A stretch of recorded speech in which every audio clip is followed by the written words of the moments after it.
The whole thing about making espresso is typically coffee making takes 2.5 to 4.5 minutes. But in this case, every variable becomes that much more important because of the very, very short amount of time. There's so much happening. It's such a volatile process. It's kind of a violent thing, extracting espresso. It's 135 pounds of pressurized water, which is like, an adult human being's body weight, being forced through just a tiny wafer of coffee. And any misstep by the barista is going to manifest itself in the cup in a very unpleasant way. And the reason is because most people who are preparing it don't give it that sort of respect that it needs. This is a good practice when you first walk up to the machine, just to see how it feels. If it feels really coarse, then it probably is. So a lot of times I can make an initial adjustment just by feeling it and going, okay, that's off. All right. Before you ever prepare a shot of espresso, you want to make sure to preheat a cup. So here's my cup. I'm just going to set it under the hot water spigot. I don't want to have my hands down there because I don't want to get burned. I'm going to fill it about 1/3 to 1/2 of the way full. And then I'm just going to set it aside and let it preheat while I prepare my espresso. This is the portafilter. And first thing I'm going to do when I pull a shot, especially if there's an old coffee cake in here, I'm just going to knock it out, one tap.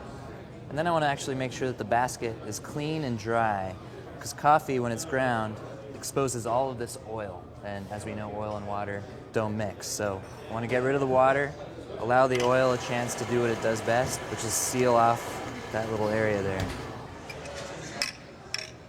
This settles the coffee in, makes sure that it's nice and even. And now I have kind of a loose mass of coffee in the basket. If I were just to tamp that right now, it would be an uneven bed of coffee. There would be uneven density here and here and here. And as such, the water would over-extract the less dense and under-extract the more dense. So what I have to do is redistribute the coffee using my index finger.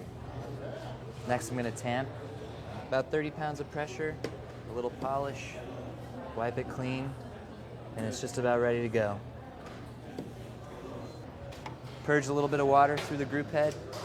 That's going to clean off the dispersion screen, and it's also going to make sure that what's available here is nice and fresh and hot water. Insert the portafilter, start my shot right away. Make sure to toss out that pre-warming water. Proper espresso extraction happens somewhere between 20 and 30 seconds, depending on what you're looking for. If your coffee looks pale, tastes a little thin and a little weak, then you might have to pull the shot a little slower, which just means adjusting your grind a little bit finer.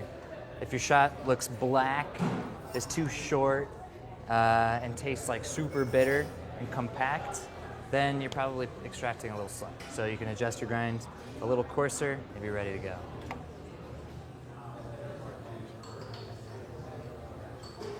So when I'm done, it should look something like that. 1.5 to 2 ounces of espresso and burnt caramel appearance.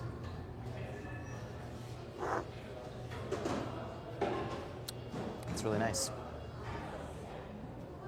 My name is Kyle Glanville. We're here at Telligencia Coffee in Venice, California. We take every single step in the chain from seed to cup as seriously as possible.